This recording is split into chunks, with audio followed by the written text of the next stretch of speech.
Hujambo mpenzi msikilizaji wa Radio Kivu popote pale ulipo, ni kwamba matumaini yangu makubwa kwa mzima wa afya, na wakati kama na huu huko kando kando ya radio yako ili kuweza kusikiliza matangazo yetu, na ukaribisha kuweza kusikiliza uchambuzi wetu wa habari za siku ya leo. Uchambuzi ambao unagubikwa na ukurasa wa habari muhimu hii, uchambuzi wa habari kutoka nchi mbalimbali, makala ya michezo na burudani, pamoja na habari za kitaifa na zile za kimataifa.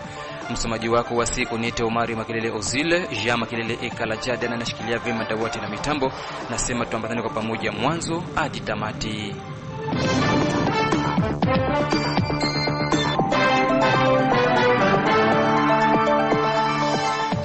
Kabla ya kuingia kwa undani wa uchambuzi wetu wa habari zenye kwa kina, unakuwa unapata fursa ya kufuata habari muhimu ambazo za leo. Namkaribisha mwenzangu mchumbe wa mkulima na Fatuma.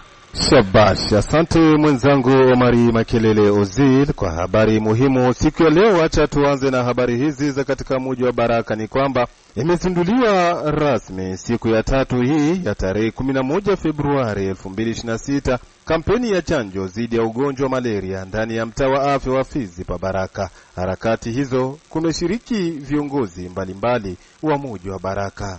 Huko Kamituga ni kwamba hali ya ukosefu wa usalama yaendelea kushuhudiwa katika mji wa Kamituga. Hivyo ni kutokana na raia kuingiliwa manyumbani na watu wanaomiliki silaha kinyume cha sheria, ambako kitendo cha hivi karibuni ni cha mtu mmoja ambaye aliuawa kwa kupigwa risasi na watu wasiojulikana wiki tunayo. Tamatisha habari muhimu na habari hizi za kitaifa. Jamhuri ya Kidemokrasia ya Kongo imefanikisha mauzo yake ya kwanza ya dhahabu halali inayochimbwa kienyeji katika mkoa wa Katanga baada ya kufunguliwa tawi la mkoa la kampuni la DRC Gold Trading huko Lubumbashi. Ripoti ya mwenzetu Safari Dilu Alimasi itangazia zaidi kutokana na habari hizi. Omari Makelele Ozil na weka nukta kwa habari muhimu. Asante sana mchumbe wa mkulima na Fatuma kwa ukurasa wa habari muhimu. Tujikite ndani ya uchambuzi wetu wa habari zenye kwa kina, tukianzia katika mji wa Baraka. Ni kwamba uongozi wa Radio Kivu mjini Baraka umesema kuwa kila ifikapo saa 12 jioni muda huo radio itakuwa najiunga na radio wa shirika Sauti ya Afrika. Hivyo umeomba kwa wasikilizaji wote kuwa nafuata taarifa hiyo kama wanavyofuata uchambuzi wa habari za Radio Kivu. Kwa Kilokendo Bitenchi Granlik, kiongozi wa Radio Kivu, amesema kuwa matangazo hayo yatakuwa natolewa kila Jumatatu hadi Ijumaa mida ya saa 12:30. Lokendo Tenchilik aeleza yafuatayo. Nichukue fursa hii ili kuweza kuwajulisha wasikilizaji wetu ambao mnakuwa wengi mkiwa mnatusikiliza pande zote zile za tarafa ya Fizi, mji wa Baraka na pengine kwenye nchi jirani ambapo mnakuwa mnatusikiliza. Ni kwamba kuna mabadiliko mafupi au tuseme madogo tu kwenye ratiba yetu ya matangazo. Labda watu wanaweza kujiuliza inakuaje, hii ni radio gani? Ni kwamba kuna radio ambayo inaitwa Radio Sauti ya Afrika. Hao ni na wetu ambao ni radio wa shirika tunashirikiana nao. Utakuwa ukiwasikiliza kila siku kupitia radio yetu ya kijamii Kivu kwenye 93.0 kila siku kuanzia saa 12:30 hadi saa 1, 12:30 hadi saa 1. Hapo utakuwa ukiwasikiliza hiyo radio wa shirika ambayo ni Radio Sauti ya Afrika. Ni radio mpya utakuwa ukisikiliza ambao tunajiunga nayo mara kwa mara. Matangazo yake utakuwa ukiyasikiliza kupitia radio yetu au tukiwa tunaunganisha kuanzia muda huo ambao nimeutaja hapo, lakini ni siku ya kwanza hadi siku ya 5 ndipo matangazo yatakuwa kisikika. Lakini siku ya Jumamosi na siku ya Jumapili kutakuwa mambo mengine kwenye nafasi hiyo. Nadhani kwamba mtakuwa wengi mtanufaika na mambo mengi kupitia radio hiyo Sauti ya Afrika ambayo tunaungana nao kama radio ya kijamii Kivu. Mtakuwa mkinufaika na mambo mengi, masuala mengi hasa ya kiuchumi, biashara, habari za Afrika na habari za sehemu nyingine ambazo zimejiri kote barani Afrika. Niseme asante kwa niaba ya radio ya kijamii Kivu. Ni taarifa hiyo fupi ambayo nitaka ni watolewa wasikilizaji wetu kujua kwamba Radio Sauti ya Afrika ni miongoni mwa radio ambazo zimeungana na radio ya kijamii Kivu, na tutakuwa tukipeperusha matangazo yao yani moja kwa moja kupitia hapa kwenye idhaa ya Kiswahili ya radio ya kijamii Kivu kwenye mita bendi zetu za 93.0. Asante. Zimeanzishwa mara tena Jumatano hii ya tarehe 11 Februari 2026 kazi za kujenga mifereji ya maji katika kata mbalimbali za mji wa Baraka.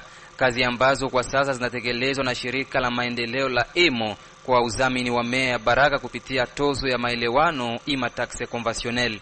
Bwana Waiselelwa Neno, kiongozi wa shirika hilo ambaye pia ni mwakilishi mkuu wa kanisa la tatu la Malikia wa Ubembe, amesema kuwa katika awamu ya kwanza wamepewa pesa za Kongo milioni 4,500,000 na saki 25 za simenti. Hapa kuna kazi ambao Johnson Construction ilipewa na meya wa jiji watengeneze, na wakati hawakufika kumaelewano wakanyanganywa ile mradi na wakatupatia cooperative Emo Baraka, na njoo leo tunafika hapa sababu wakati walitupatia na pesa idadi ya milioni 4 na franga 500 ya Kongo pamoja na saki 25 ya cement. Basi kazi ni taratibu, vifaa vyenyewe kama vitaweza kujenga mita 15 au 16, muda wa siku 2 nitabarometri ile mita 16 ya kuhakikisha na maliza na ile pesa zao. Na ndeoro ya ile ni projet bataendelea polepole gisi banatoza pesa na gisi banaweza wakapata misaada ya wengine kuya kuleta njoo tuifikishe hii barabara mpaka kubichi Kutanganyika, sababu njoo barabara kubwa yenye naunganisha huko majengo 2 na majengo 1. Projet yenyewe inalomba tutie na laterite. Kwa leo hivi pale kubuingilio nitaleta beni mbili laterite bakue kumwanga. Afira miziri gisi projet itaendelea na njoo gisi tutaenda na kila kitu taratibu. Sisi tutaanzia hapa kwenye balianzia kuweka simenti ndani na eneo zote ambao na sisi tutaendelesha. Raia wa Baraka ni kusema cha kwanza tujitume mkazi, si wote tuchangamkie kazi ambao jiji letu la Baraka linaanzisha kwa kujenga mifereji ya mji wetu. Ya pili, raia wa Baraka na raia wa teritoria ya Fizi na wa Sud Kivu wasaidie, jiji la Baraka liko nyuma sana. Hii njoo ingali mfereji ya kwanza tangu wabeleji kuonekana ndani ya jiji la Baraka yenye kujengwa. Ingebidi sasa tuwakamate, tushikamane, tusaidiane ili hii mfereji imalizike na sura ya mwingine ianze kuonekana. Tusalie tu katika mji wa Baraka ni kwamba imezinduliwa siku ya tatu hii ya tariki 11 Februari 2026 kampeni ya chanjo dhidi ya ugonjwa wa malaria ndani ya mtaa wa afya wa Fizi pa Baraka. Kwenye harakati hizo kumeshiriki viongozi mbalimbali wa mji wa Baraka. Bukuru Tantine Aldama amefuatilia kwa undani taarifa hii na hii hapa ni ripoti yake. Naam, Dr. Albert Mangaiko Sadiki ni mganga mkuu wa mtaa wa afya wa Fizi, anaeleza mengi kuhusu kampeni hiyo ya ugonjwa wa malaria. Kwa ajili ya siku ya leo ambayo itakuwa na upekee wake, ni siku tutafanya kwa mara ya kwanza chanjo dhidi ya ugonjwa wa malaria. Afya waote. Akina mama mlizoea kuja na watoto kupata chanjo ya ugonjwa wa tuberculosis siku walipozaliwa au walipokuwa kwa maternite, walipata chanjo ya matoni dhidi ya ugonjwa wa polio. Mlikuja kwenye vipimo kama na siku ya leo.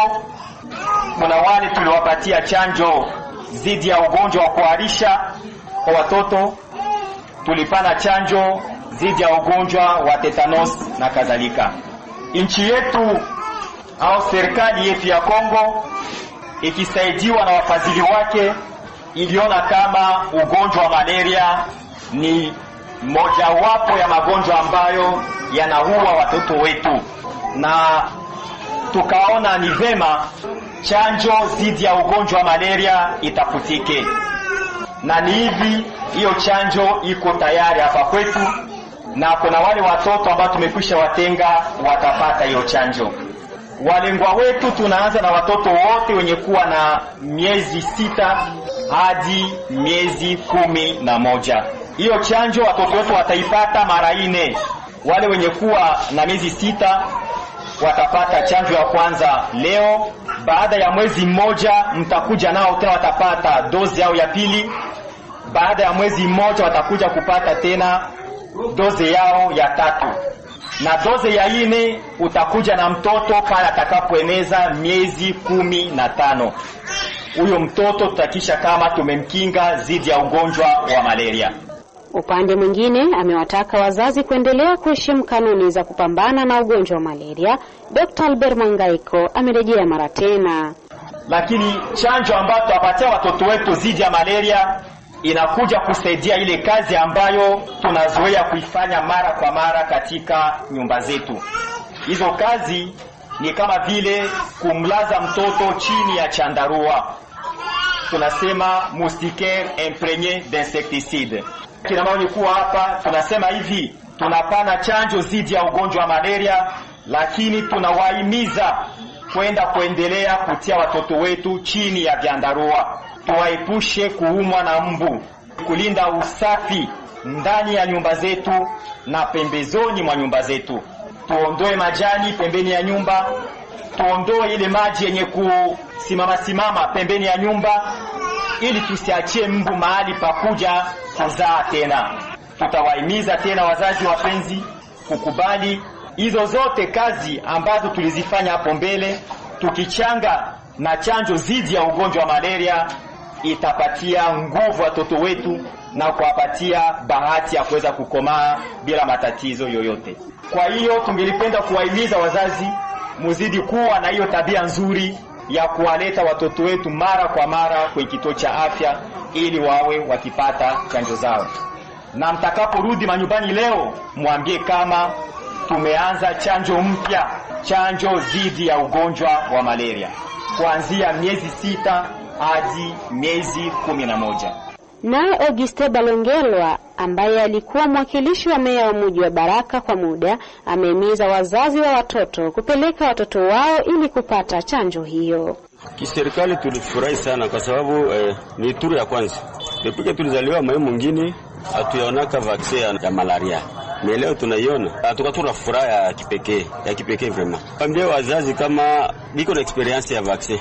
Tunaweza sema polio leo existe parce que vaccine kwa cholera imenace sana parce que on a été vacciné na ingine magonjwa yote ile tuko na vaccine, unaona ke ili diminuer force ile magonjwa mwingine. Maintenant là tunaweza tu lomba wazazi vraiment wajisensibiliser wazazi wengine walete watoto bapate ile vaccine. Ni ya muhimu sana parce que ugonjwa wa Baraka ni malaria, na ukipata wanakuletea vaccine malaria unapaswa shukuru sana. Wale tuko leo banakumbuka hata vaccine ya malaria yenye tukutegemea itafika leo au kesho. Tunawashukuru sana serikali yetu inapiganisha na walipiganisha jitu tupate vaccine hapa, vraiment tunawashukuru sana.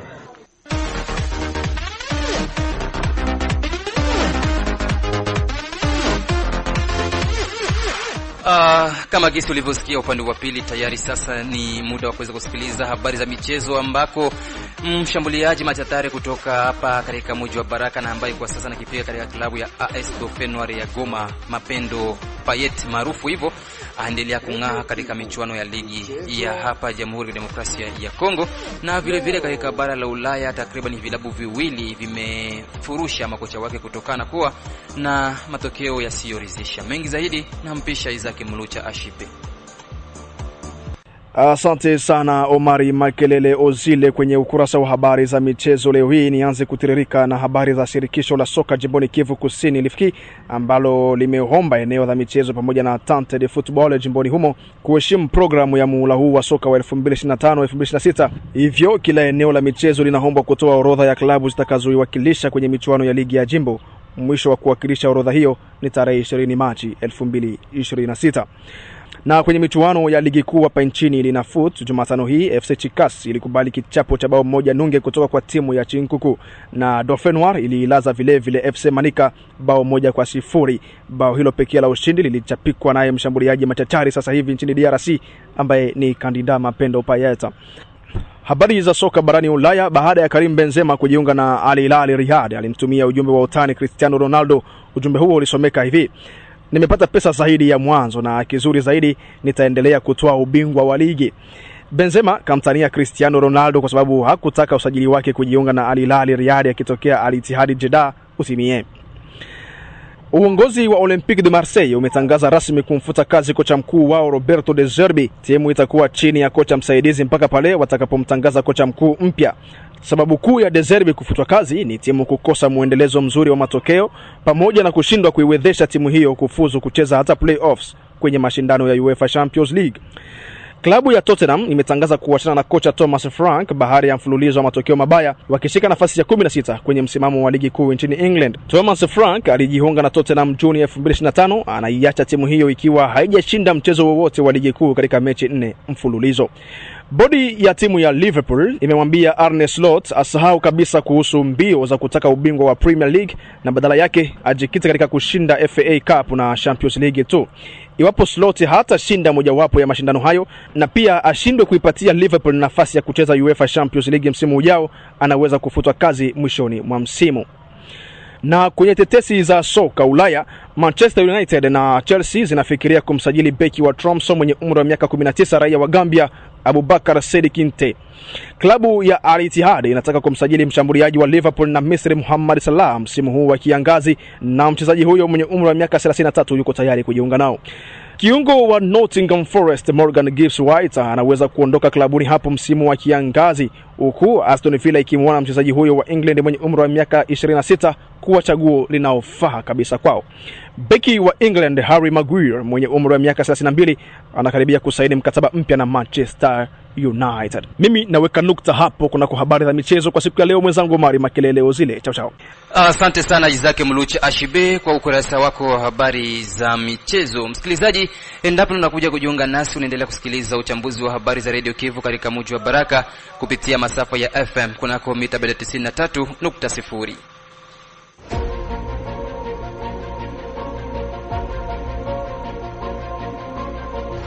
Ukitaka kutengenezesha vyombo vya kielektronik na kununua vifaa vyake vya akiba ima pièce de rechange, jibu lako ni kampuni ya BBC Elia Baraka Aibaz.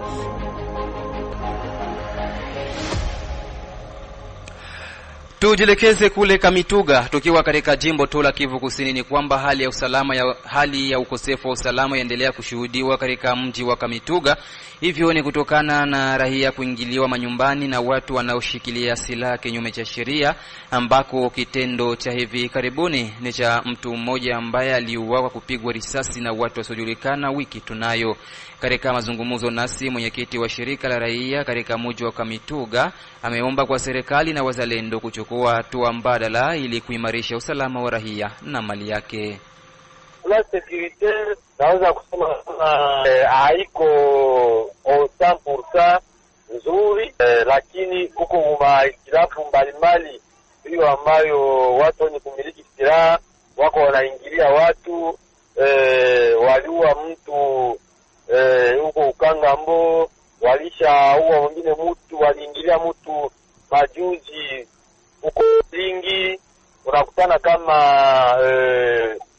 hii masira zenye ziko controle, ziko nona registre, zinaleta matata kwa raia. Hiyo hali ya insecurity mvile ya Kamituga na kando hamuoni huenda kunaweza kuwa udhaifu wa mesure za security na maservice huko? Hiyo inaweza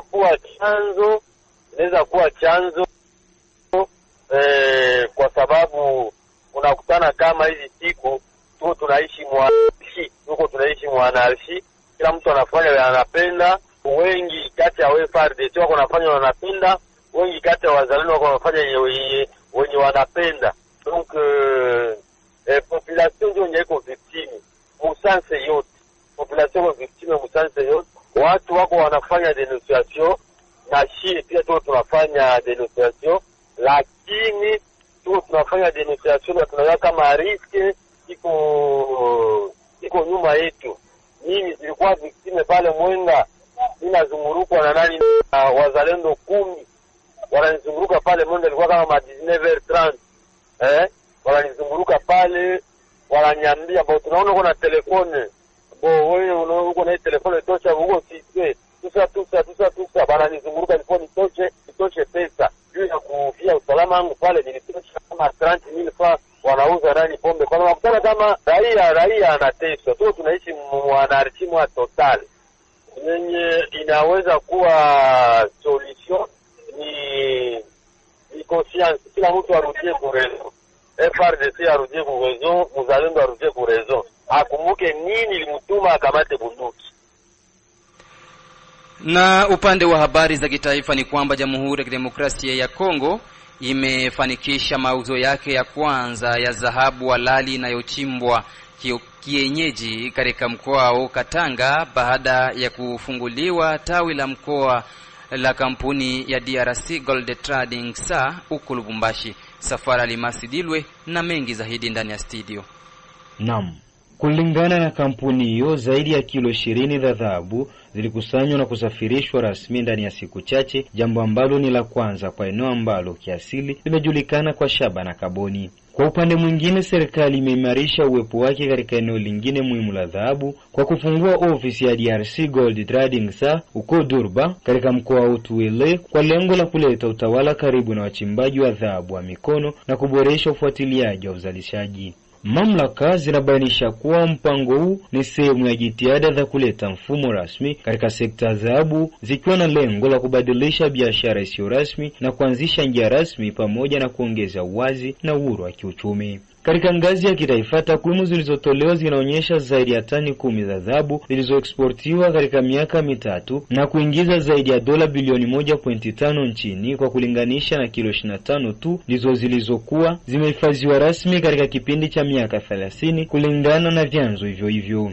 Kwa mwaka 2026, lengo lililo wazi ni kufikia tani 15 za dhahabu zilizosafishwa kwa ajili ya kuuza nje ili kuingiza mapato yanayokadiriwa kuwa na zaidi ya dola bilioni 2.6 kwa uchumi wa taifa. Kiongozi wa kampuni ya umma Joseph Kazibaziba Maombi, mkurugenzi mkuu wa DR Gold Trading SA, amesema kuwa upanuzi wa mfumo huo utaendelea na kufunguliwa kwa miundo mipya ikiwemo ukombu Jimai na Kinshasa, huku kwa juu ukitegemea usalama na usaidizi kutoka kwa mfumo wa benki. Tukiachana na habari hizo, habari zingine zinasema kuwa Umoja wa Mataifa umepongeza utayari wa Angola kushiriki katika kuandaa mazungumzo ya kitaifa yenye ushirikishwaji wa Wakongo wote. Tangazo hilo lililofanywa Jumanne Februari 11 mjini Kinshasa na Jean-Pierre Lacroix, katibu mkuu msaidizi anayehusika na operations za kudumisha amani, baada ya mashauriano na jamii za kiraia na kisiasa za Jamhuri ya Kidemokrasia ya Kongo pamoja na mamlaka za kitaifa. Kuhusu juhudi za mazungumzo, tumerekodi kwa shauku kubwa utayari wa Angola kusaidia katika kuandaa mazungumzo ya pamoja. Idadi kubwa ya vyama vya kisiasa vina matarajio katika mwelekeo huu. Mchango wa pande tatu na Angola kweli inaweza kuchukua nafasi hiyo, ni muhimu kufanikisha lengo hili, alisema Jean-Pierre Lacroix. Aliongeza kuwa MONUSCO itatoa msaada kwa maendeleo yote yaliyopatikana hasa katika kuhakikisha kufuatwa kwa amri ya kusitisha mapigano.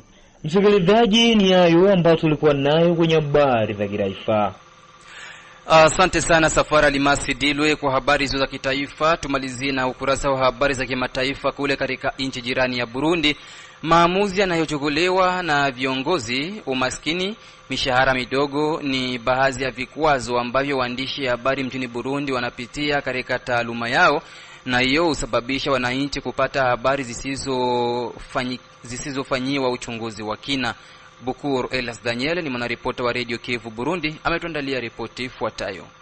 Hayo yamesemwa na Patrick Liyonkuru, mkurugenzi wa shirika la ufuatiliaji wa vyombo vya habari na maendeleo CPD, katika mkutano na waandishi wa habari mjini Bujumbura, ambapo amesema shirika hilo liliwasilisha mkusanyiko wa mafanikio katika taaluma hiyo na changamoto ambazo zimekuwa zikiwakumba waandishi wa habari na vyombo vya habari nchini Burundi. Ingorane zijanye n'akazi katoroshe n'imishahara mike cyane biracari intambamyi zikomeye.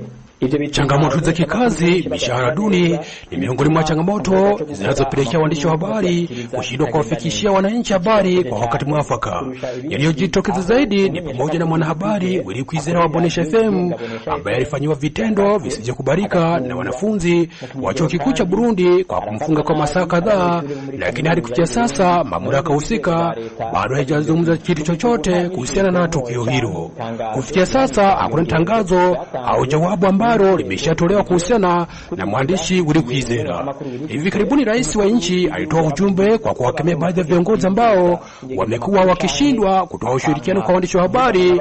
Ujumbe huu ukiwa ulitolewa baada ya waandishi wa habari na vyombo vya habari kuwalalamikia baadhi ya viongozi kwa kushindwa kutoa taarifa na kupelekea wananchi kutopata taarifa mbalimbali za serikali. Ibintu bimwe ivyo bigatuma amakuru ya leta agashikira neza abanyagihugu. Changamoto hizo zimesababisha Burundi kupoteza nafasi 17 katika uhuru wa vyombo vya habari, ikishika nafasi ya 127 kati ya nchi 180 duniani. mu bijanye n'ubwigenge bwo kumenyesha makuru nkuko byashizwe habona n'ishira. Kuhusiana na uhuru wa vyombo vya habari, kama ripoti ilivyotolewa na shirika la waandishi wa habari wasiokuwa na mipaka, Burundi iko nafasi ya 125 duniani, ikipoteza nafasi 17 mwaka uliopita wa 2025. Kupoteza nafasi hiyo inaashiria hali ya waandishi wa habari kurudi nyuma, lakini kwa wakati mwingine ikisababishwa na hali ya kisiasa jinsi ilivyo. Lakini pia hiyo inapunguza uhusiano kati ya watu na viongozi katika nyadhifa mbalimbali, ikiwa ni athari iliyotokana na jaribio la mapinduzi mwaka wa 2015 iliyosababisha kubadilika kwa uongozi. Mu 2015 igihe cyaranzwe n'ihinduka rikomeye mu nzego z'igihugu. Nikiripoti kwa niaba ya Radio Kivu Baraka kutoka nchini Burundi, Bukuru Elias Danieli. Ni kupitia ripoti ya mwenzetu Bukuru Elias Danieli ndipo natamatisha uchambuzi wetu wa habari za siku ya leo. Na kushukuru msikilizaji kwa kuweza kunitegea sikio mwanzo hadi tamati. Vile vile sitakosa kushukuru jopo nzima waandishi ya habari Radio Kivu linasaidia kuziandaa. Mimi ambaye nilikusomea ni Omari Makelele Ozil, Jean Makelele Ekala Jada alikuwa kunako dawati la mitambo.